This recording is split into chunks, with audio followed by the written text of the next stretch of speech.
sớm mới vậy.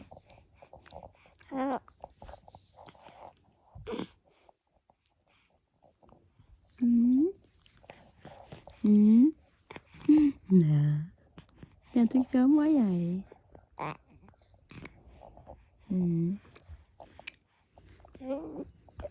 Thức sớm làm gì vậy?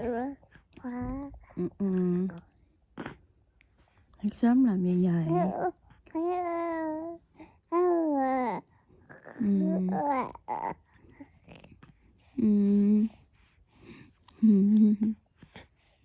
Ôi, dậy sớm dữ vậy đó hả?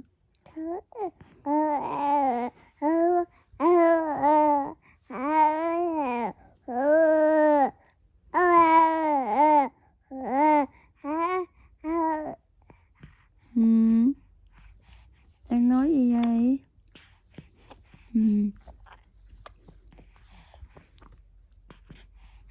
Sớm nói gì vậy?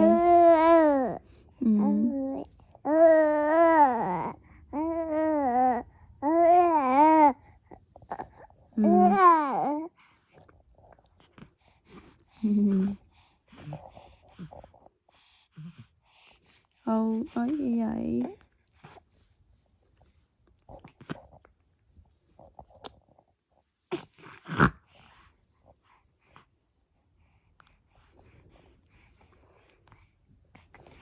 Ôi, đói bụng à? Chết mẹ rồi.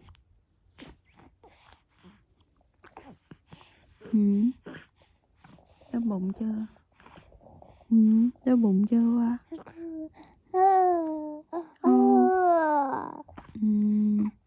Đói bụng chưa ta?